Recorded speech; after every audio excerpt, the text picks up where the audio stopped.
Mesdames et messieurs, bonjour. Bienvenue à cette table ronde consacrée à la logistique et au transport en Afrique et à ses enjeux. Je suis Gaëlle Arenson. J'ai un immense plaisir à animer, à modérer cet échange aujourd'hui. Alors, est-ce que l'Afrique se trouve-t-elle à un tournant aujourd'hui ? Depuis plus d'un an, et à la faveur de la baisse drastique du trafic qu'emprunte normalement du canal de Suez, eh bien, on constate que tous les projecteurs sont braqués sur le continent. Les grands armateurs internationaux aujourd'hui, eh bien, pour éviter la guerre au Yémen, le conflit dans la bande de Gaza, eh bien, désormais, ils font le tour du continent pour aller en Asie. D'accord ? Donc ce grand bouleversement, eh bien, il pointe vers les faiblesses, mais aussi les forces des ports africains. Ports africains qui continuent de susciter l'intérêt des grands investisseurs internationaux. Donc ça sera le premier grand thème qu'on va aborder aujourd'hui. Le deuxième grand thème, c'est la logistique. La logistique qui reste le problème majeur du continent. Et ce grand bouleversement dont je vous parlais à l'instant, eh bien, malheureusement, il n'a absolument aucune espèce d'impact sur l'accès à l'Hinterland en Afrique. Donc ça sera le deuxième, même le second grand thème du jour, parce qu'on me dit qu'on est très, très en retard sur le timing cet après-midi. Donc voilà, je voulais aussi également évoquer brièvement la thématique du last mile, du dernier kilomètre, pour servir le client final sur le continent aujourd'hui, mais je pense qu'on va s'en tenir au transport et à la logistique. Donc aujourd'hui, pour animer cette table ronde, j'ai l'immense plaisir d'accueillir 6 participants, s'ils peuvent me rejoindre sur le plateau. Donc il y a Cédric Virsiglio, qui est le directeur du pilotage stratégique chargé des relations internationales et européennes et de la prospective de Aropa Port. Enchantée. On a aussi l'immense plaisir d'accueillir Adeline Gabillo, la directrice régionale d'Afrique de l'Ouest de CMA-CGM. Également avec nous aujourd'hui Serge Aniro, qui est le Regional Managing Director d'AGL. Merci, bienvenue. J'ai également l'immense plaisir d'accueillir Hervé Corned, qui est le président du directoire de Sojet, qui est une société qui équipe les ports et aéroports en plateforme digitale. Bienvenue. Et encore 2 autres personnes. Alors on a Habib Mohamed Iya, le chef de la représentation du port autonome de Kribi à Douala. Welcome, monsieur Iya. Et enfin, last but not least, Abdelahi Adawa-Sigad, qui est le DG de la société de gestion du terminal à conteneurs de Doralé à Djibouti.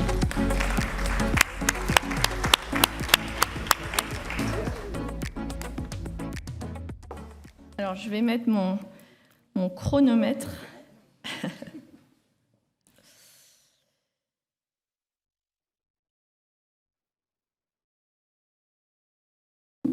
Alors, honneur aux femmes. Madame Gabillo, je vais démarrer avec vous. Je vais peut-être me mettre tout là-bas. Oui. S'il y a peut-être un micro que je peux prendre. Ouais.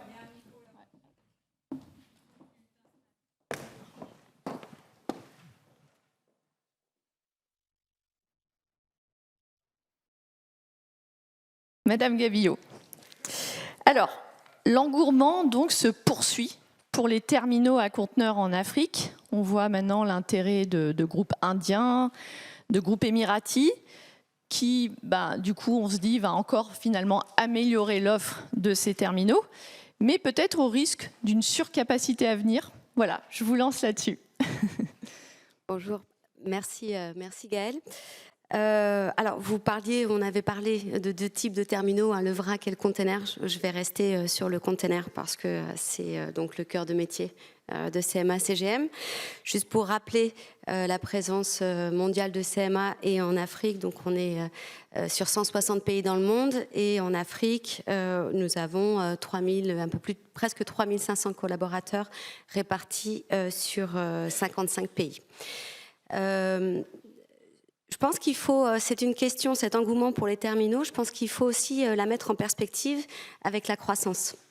Alors, on en a beaucoup parlé tout au long des tables rondes de ce jour, la croissance et ce potentiel de développement qu'il y a en Afrique. Juste deux chiffres, en 2050, un quart de la population mondiale sera africaine et un petit peu moins d'un tiers en 2100. Il faut accompagner cette croissance. Il faut être là pour l'accompagner. Alors, vous parlez de surcapacité, peut-être à court terme, mais cette capacité des terminaux notamment sera lissée sur, on va dire, les 10 prochaines années et les 15 prochaines années. Un petit mot aussi, vous parliez des nouveaux newcomers, on va dire, qui arrivent sur ce marché des terminaux en Afrique, qui viennent aussi apporter des solutions autres que celles des acteurs, on va dire, plus traditionnels. Finalement, c'est sain, cette concurrence, parce qu'elle profite aussi à plus de compétitivité pour l'économie africaine. C'est important aussi cet engouement pour les terminaux parce que des terminaux plus modernes qui sont capables aussi d'accueillir des bateaux plus gros, c'est aussi aujourd'hui, on commence à avoir des 15 000 TU, donc une capacité de 15 000 TU qui arrive sur l'Afrique. Il faut des terminaux qui soient capables de s'en occuper et de faire les opérations de chargement et de déchargement. Ça contribue aussi, des terminaux plus modernes, à une fluidité des opérations pour le consommateur final. Ça permet de pallier à certaines congestions. On peut en voir dans nos pays africains. Donc, finalement, c'est assez positif de voir cet engouement pour les terminaux et c'est absolument nécessaire pour suivre la croissance africaine. Merci. En plus, c'est bref, donc je me permets de rappeler qu'on a très peu de temps. C'était ma plus grosse intervention. Voilà, merci beaucoup. Donc si vous pouvez faire en sorte de faire des réponses de vraiment 2 minutes, grand maximum. Voilà. Merci beaucoup, Madame Gabillot. Alors, on va enchaîner avec Monsieur Sigad, donc, qui est le directeur général de la société de gestion du terminal à conteneurs de Doralé. Voilà, on a longuement évoqué l'expérience djiboutienne. Quel est votre point de vue aujourd'hui sur l'état des ports africains? Et je crois qu'il y a une nuance aussi à apporter sur la différence entre ce qui se passe peut-être en Afrique de l'Est et plus en Afrique de l'Ouest. Merci. Effectivement, la plupart des choses ont été dites, Madame Gabillot. Je voudrais juste rajouter, oui, il y a les partenaires indiens et émiratis, mais comme Madame Gabillot l'a dit, il y a d'autres partenaires, comme CMA, MERS, il y a aussi MSC. Il y a aussi des partenaires qui ne sont pas forcément visibles, mais assez efficaces et présents en Afrique, comme les Philippins, ICTC, et les Chinois, dont on parle beaucoup, mais ils sont dans le port, et notamment en Afrique de l'Est, et notamment à Djibouti, dans le cadre du projet de la route de la soie, qui est très important. Et qui sont aussi à l'actionnariat en minoritaire. Hein. Sur un des ports, pas au conteneur, mais celui les ports conventionnels. Alors pourquoi tous ces acteurs s'intéressent à l'Afrique?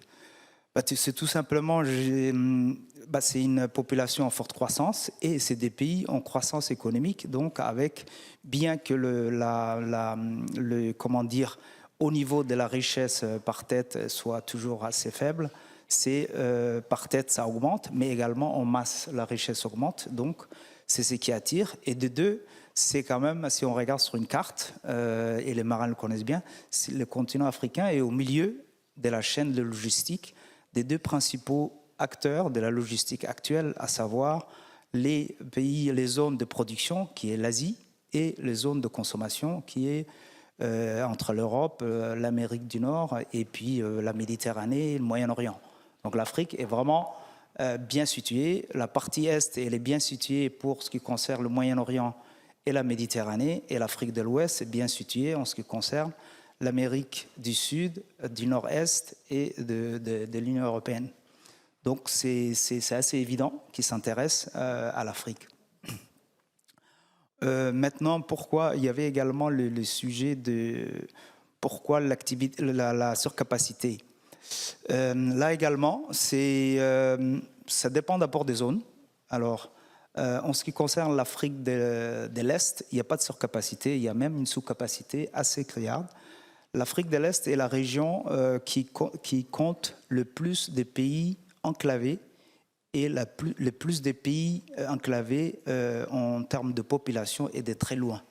Il y a à peu près plus de 200 millions de populations enclavées. Et vous savez que, par exemple, en Afrique de l'Ouest, il y a beaucoup de pays qui ont des façades. En Afrique de l'Est, entre l'Égypte et l'Afrique du Sud, il y a 7 ou 8 pays, 9 pays. Ce n'est pas beaucoup. Et il y a beaucoup de pays enclavés, comme je ne vais pas citer, mais si je cite les plus grands, c'est l'Éthiopie, 130 millions, l'Ouganda, près de 50 millions, une grande partie de l'Est du Congo, donc peut-être la moitié ou un tiers de la population. Donc et comme grand port, vous avez l'Égypte, Djibouti, le Kenya et l'Afrique du Sud. Ça ne fait pas beaucoup. Et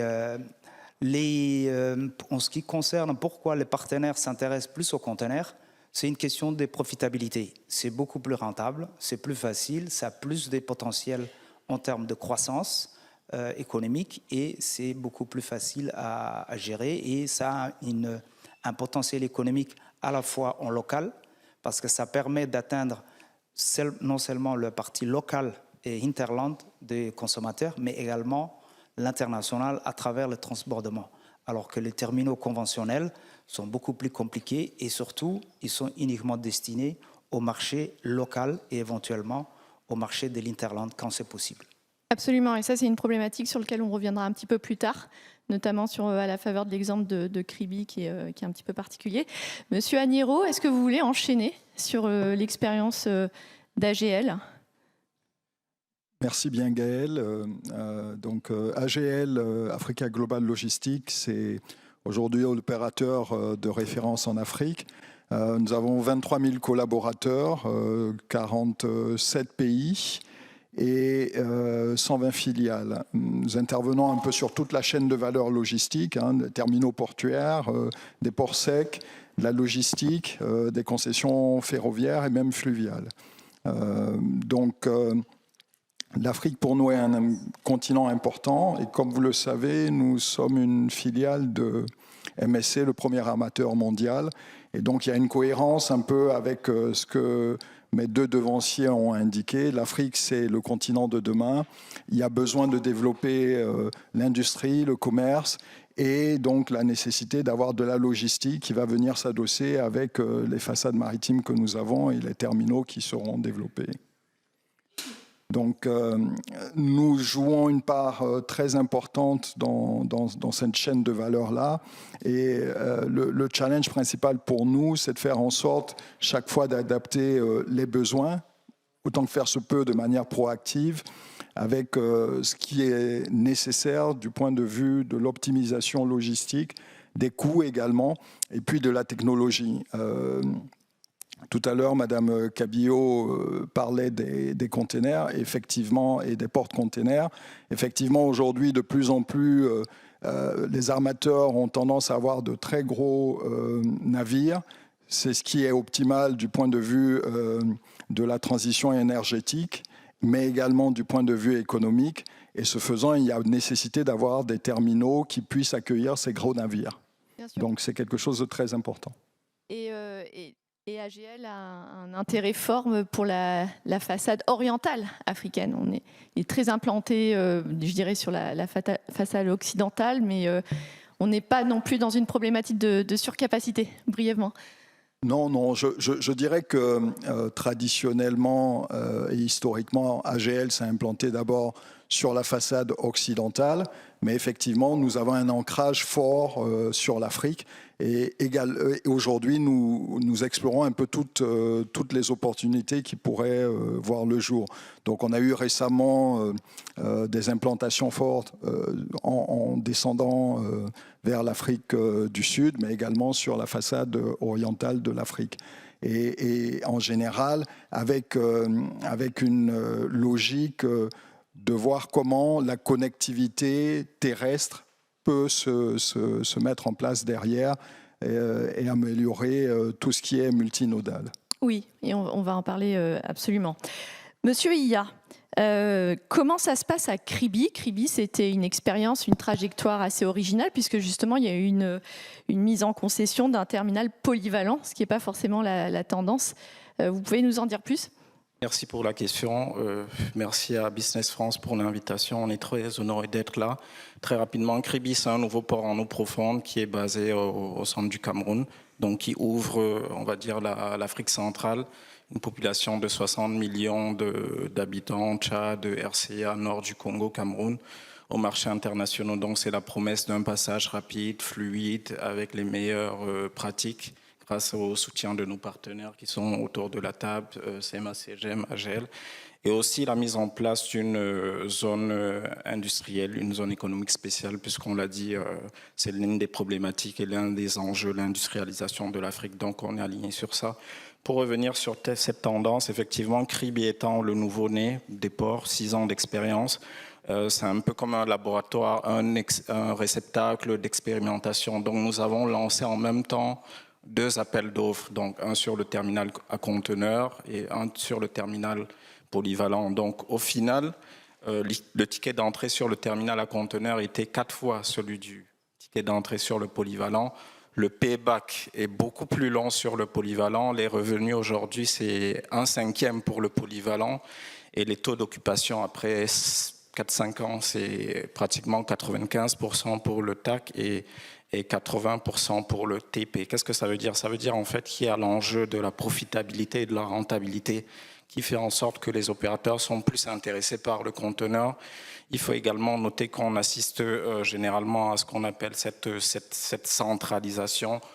Quelques opérateurs aujourd'hui qui impactent, qui influencent beaucoup le marché que les armateurs et qui verticalisent en quelque sorte le système et qui sont des key players aujourd'hui. Mais pour dire, il y a certes de l'intérêt, de l'enjeu sur le polyvalent, mais clairement le conteneur est plus en vue. Et lorsqu'on parle de surcapacité, c'est vrai que de 2022 à 2026, on a parlé d'environ 7 millions de tonnes qui seront, 7 millions d'EVP qui seront mis en place sur la côte ouest africaine.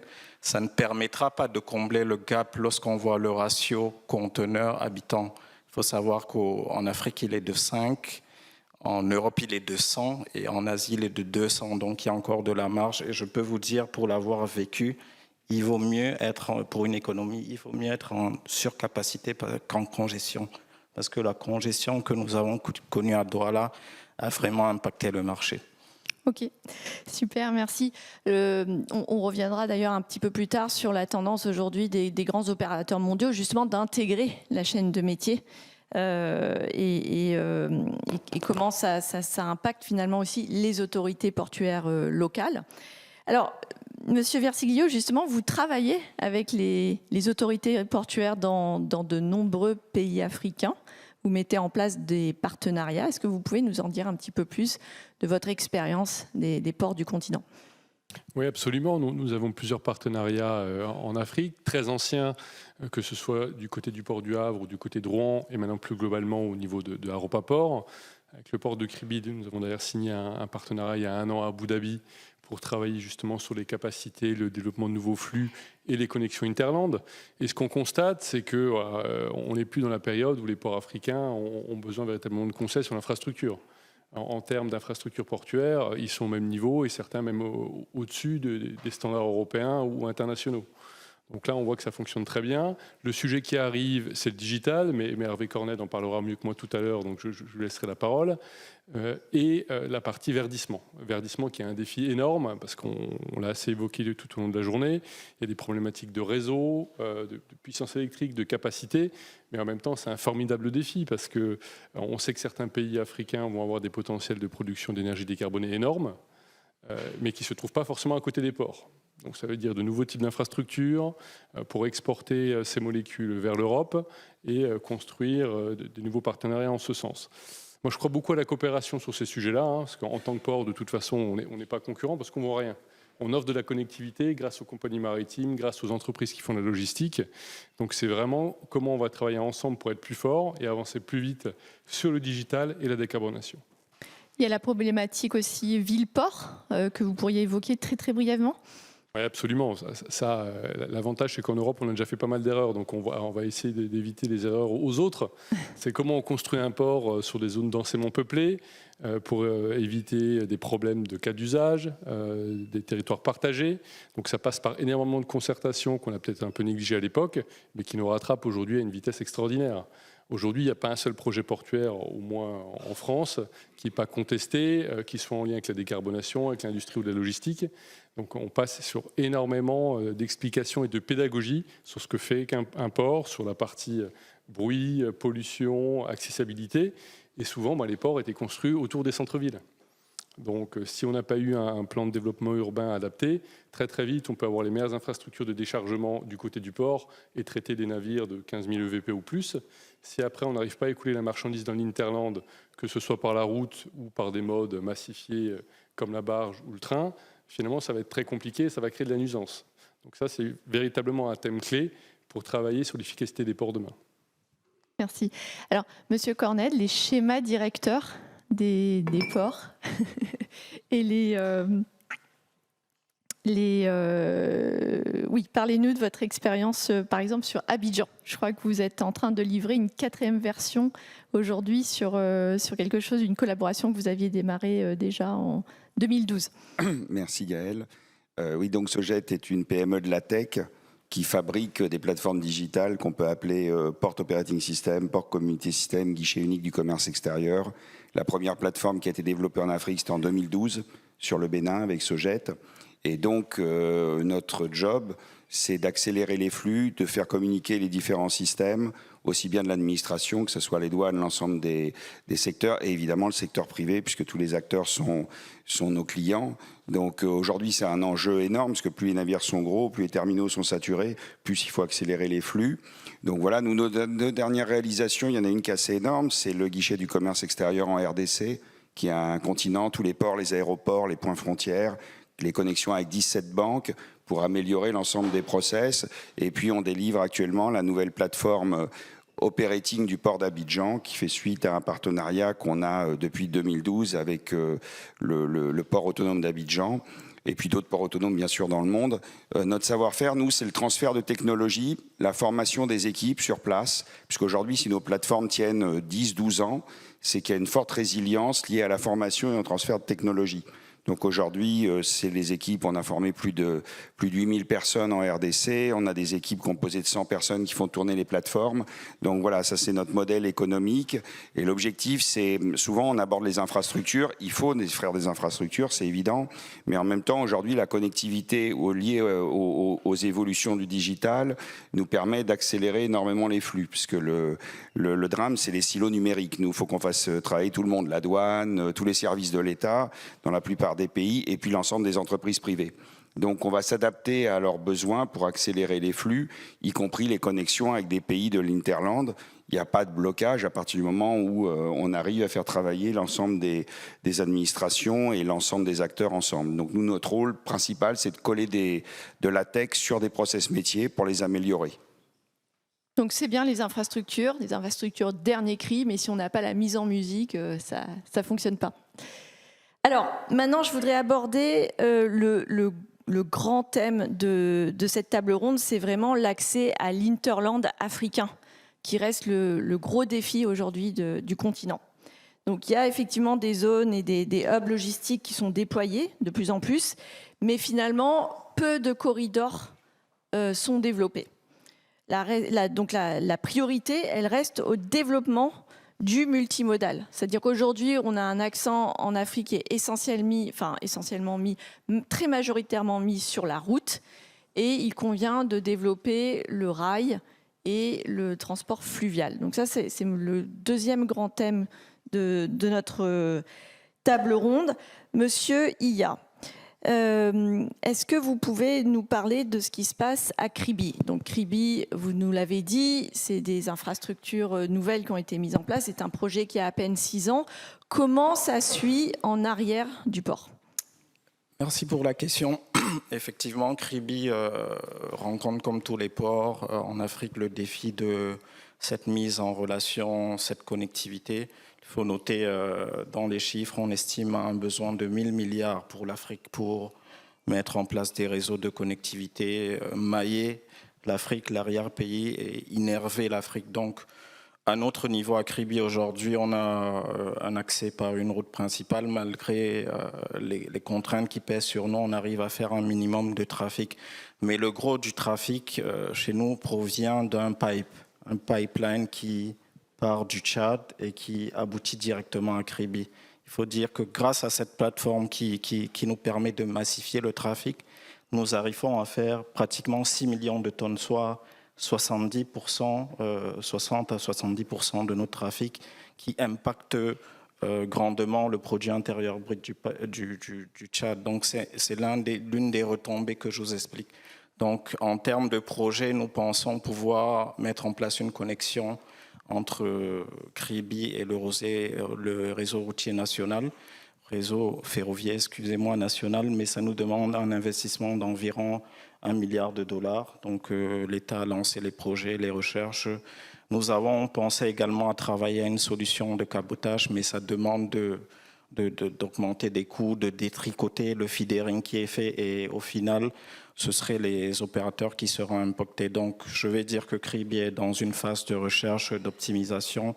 Malgré les trafics qu'on a, on a besoin encore d'investisseurs pour nous permettre d'avoir les routes, et ça passe aussi par une bonne coordination entre les États pour la priorisation des certains projets routiers qui permettraient de mieux desservir les interlandes. Ok, donc un investissement de 1 milliard qui n'est pas encore sécurisé, hein, pour lesquels vous cherchez des investisseurs. Éventuellement, c'est pas encore sécurisé. Monsieur Sigad, comment ça se passe à Djibouti? On a évoqué, quand on préparait cette table ronde, le coût, finalement, sur un trajet, par exemple Chine-Afrique, qui va être à peu près équivalent sur un trajet, vous me disiez, Djibouti-Addis. Oui, exactement. Mais c'est la référence avant la crise actuelle du fret maritime, parce que vous savez, aujourd'hui, le coût du fret maritime est très haut. Mais si on se met en 2022 ou en 2019 et avant, effectivement, voire même plus cher. Ça vous donne un ordre d'idée entre 3 semaines de navigation et 2-3 jours de route intérieure. Ça prouve que l'enjeu des logistiques intérieures en Afrique, et plus particulièrement en Afrique de l'Est, mais je pense que c'est assez le cas dans beaucoup de pays d'Afrique, c'est vraiment les parents pauvres et c'est la partie abandonnée de la logistique. Sauf que c'est un peu la politique de l'autruche, parce que l'économie, sur le plan économique, les coûts est très élevé. Donc ça limite les développements des pays, ces coûts de logistique. Pour vous donner un ordre de grandeur, Djibouti, c'est le principal port aussi de l'Éthiopie, un pays de 120 millions d'habitants. Et le port de Djibouti traite à peu près 20 millions de tonnes. Et ces 20 millions de tonnes circulent sur une route, l'équivalent d'une départementale, sur une distance moyenne entre 800 et 1200 km, et sur des latitudes de 0 au niveau de la mer jusqu'à 2000 mètres d'altitude, voire 2500. Ça vous donne les challenges que doivent traverser les camions. Vu les dénivellements, ça vous donne le nombre des configurations géographiques qu'ils doivent traverser. C'est 3 à 1 semaine de route. et personne n'investit. C'est ça, l'État n'a pas les moyens d'investir, de construire des routes, des ponts. En tout cas, pas à la hauteur du besoin. Les États font de leur mieux, mais en tant que représentant de l'opérateur portuaire, je dirais pas assez, et parce que c'est une toute petite route, et c'est 90%. Il y a récemment eu un investissement de train, mais pour le moment, ça ne fait que 10% de l'activité. C'est très peu, parce qu'il n'y a pas assez de matériel, ce n'est pas encore bien géré. Et encore, c'est d'un point, il n'y a pas de réseau des trains, c'est d'un point à un autre, et puis après, il faut dispatcher. Donc, qu'est-ce qui manque aujourd'hui? Ce sont des routes. Nous n'avons pas de fleuve, malheureusement, dans notre zone, mais on a un train de route, donc on a besoin de plus de routes, et de routes en meilleur état, et qui irriguent, qui dessert les pays, mais également sur le plan train, c'est d'améliorer la gestion. Et donc aussi, il y a des opérateurs qui sont intéressés à la gestion des trains. On fait appel. Et puis surtout, installer un réseau, au moins dans les grands centres de l'Éthiopie. C'est vraiment les parents pauvres. Et c'est un peu difficile d'imaginer de pouvoir développer l'activité logistique en se limitant au port. Djibouti, c'est vraiment, je pense qu'il n'y a pas que Djibouti. Je me demande si Durban ou d'autres pays d'Afrique sont dans ce. Mais Djibouti, c'est devenu une caricature où on a des ports parmi les plus performants du monde. Et on estime qu'on a des clients qui ont un accès très difficile. Et pour le moment, malgré la performance du port, on ne sert que le pays immédiat. Nous ne servons pas les autres pays enclavés. Alors Hinterland, que nous pourrions, profond, parce que pourquoi? C'est impossible. C'est impossible. C'est pareil pour Mombasa, qui ne dessert que les pays limitrophes. C'est pareil pour Dar es Salaam. Bien sûr. Et c'est un gros enjeu. Et on pense que c'est là où devraient se diriger les principaux investissements futurs. Alors, justement, on a quand même beaucoup parlé de la Chine et de son initiative One Belt, One Road, qui passe par Djibouti. Est-ce que la Chine a réalisé des investissements dans ce sens sur le territoire de votre pays?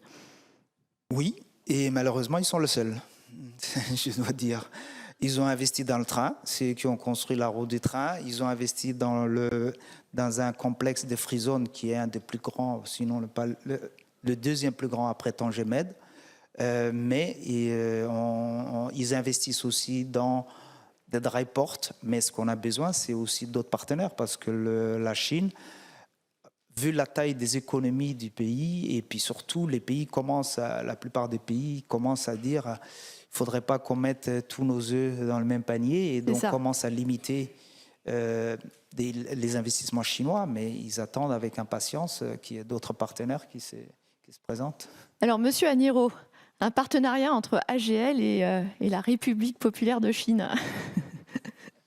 Est-ce que c'est des choses que vous avez étudiées? En tant qu'entité privée, je pense qu'on interagit essentiellement avec des sociétés. Mais on travaille pas mal avec des sociétés chinoises, notamment dans le cadre de développement de terminaux portuaires. Mais peut-être pour rebondir et revenir à la question que vous posez, effectivement, on a eu donc une formidable expansion en termes de façades maritimes, de terminaux portuaires et notamment de ports en eau profonde.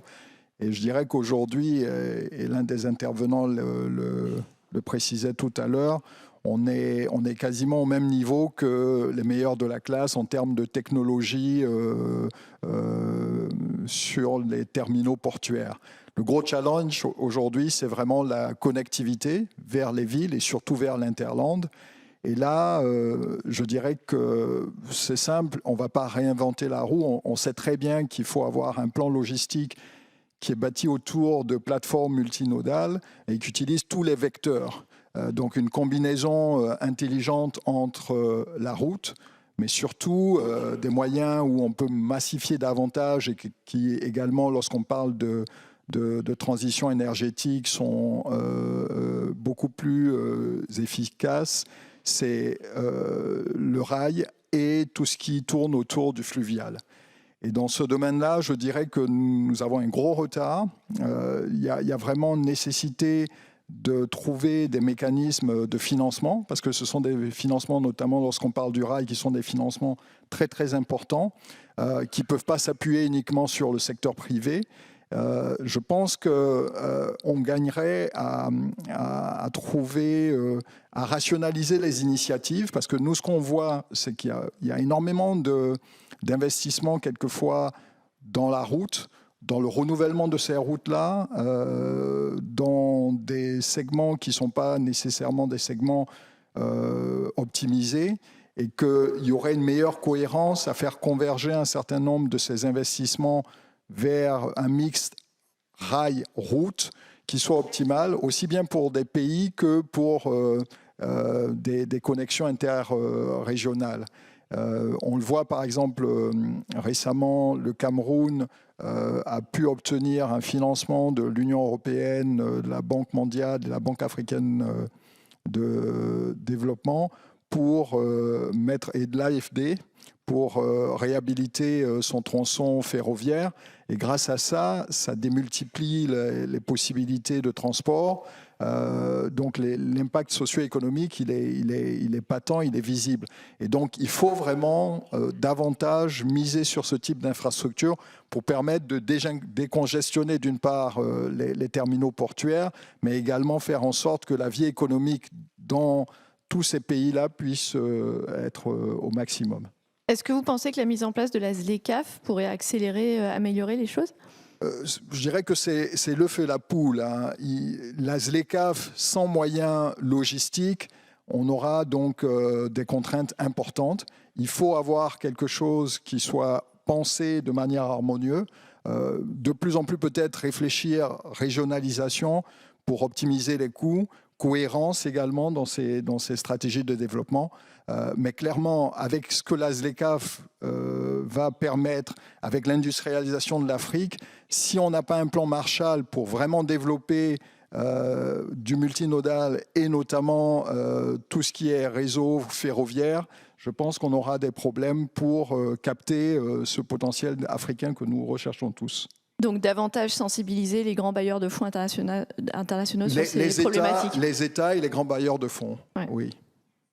Monsieur Corned, est-ce que vous pouvez revenir sur l'expérience de Soged en RD Congo, puisqu'on est sur un territoire quasiment intégralement enclavé, qui est le propos de ce second point?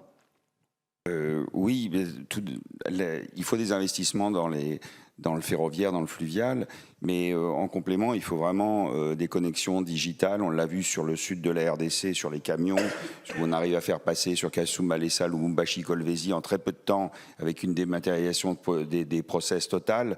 Donc on voit bien que dessus, vous parliez je prends cet exemple, aujourd'hui, vous avez 60% du trafic de Pointe-Noire, par exemple, au Congo-Brazza, qui est destiné à la RDC.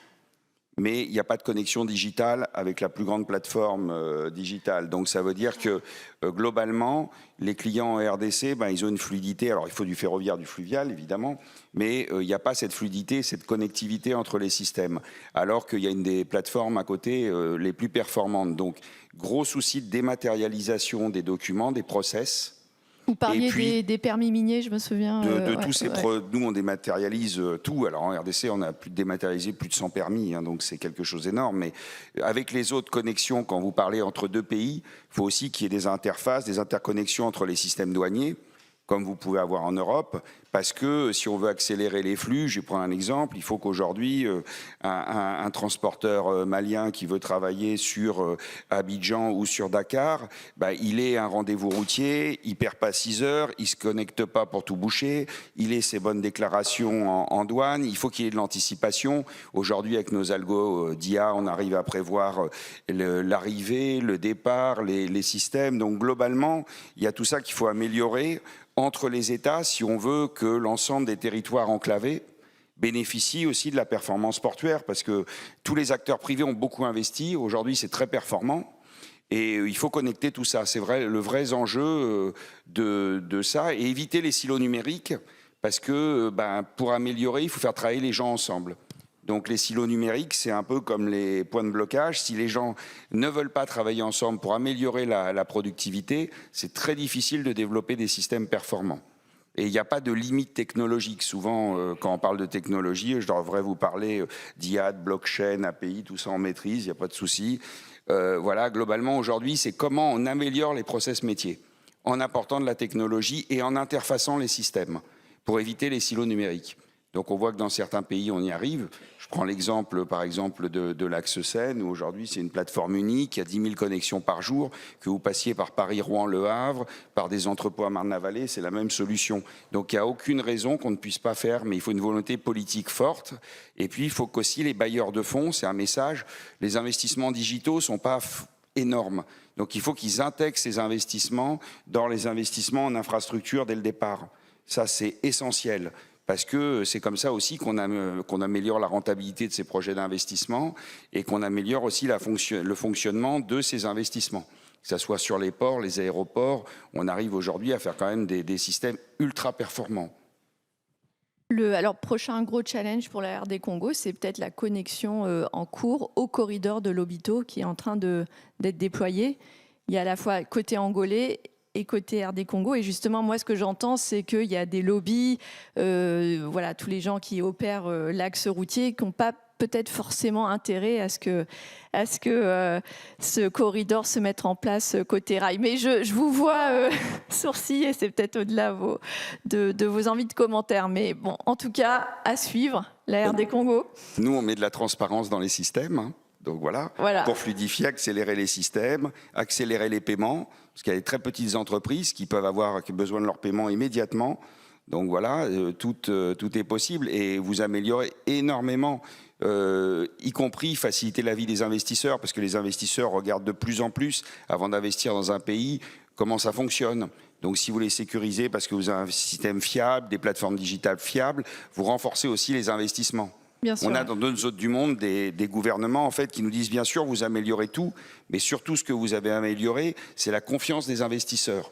On l'a vu par exemple en Jamaïque, où on équipe tous les ports, les aéroports, les points frontières. Aujourd'hui, il y a énormément d'investissements parce que ça sécurise les investisseurs, y compris en infrastructure. Merci.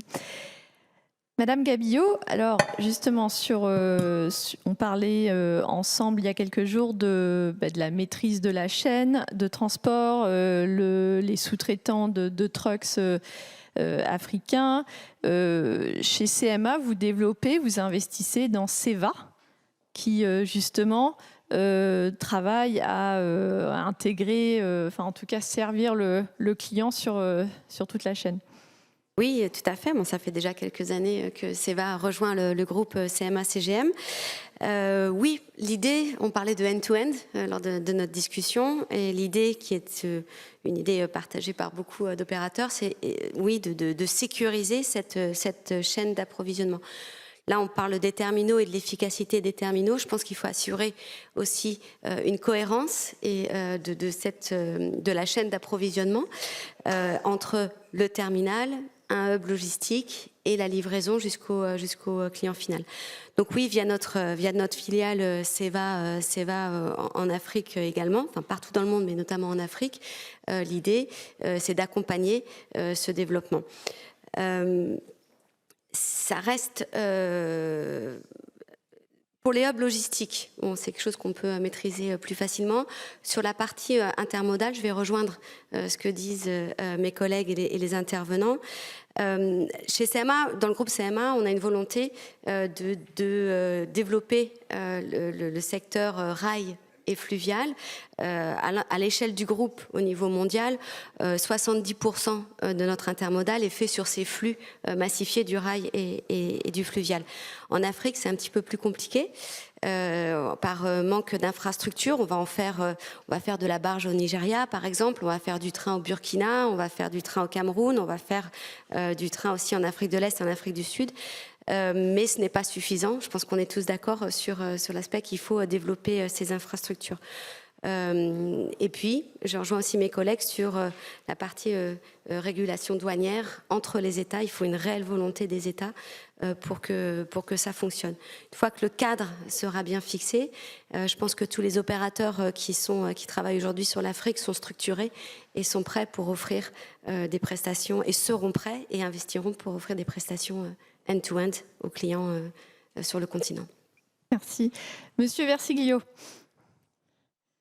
Donc, on a beaucoup parlé de la Chine, je vais parler un peu d'Europe. Il y a quand même quelque chose qui a été lancé il n'y a pas longtemps qui s'appelle Global Gateway, qui est un instrument qui va permettre de financer par des partenaires publics-privés 11 corridors prioritaires en Afrique.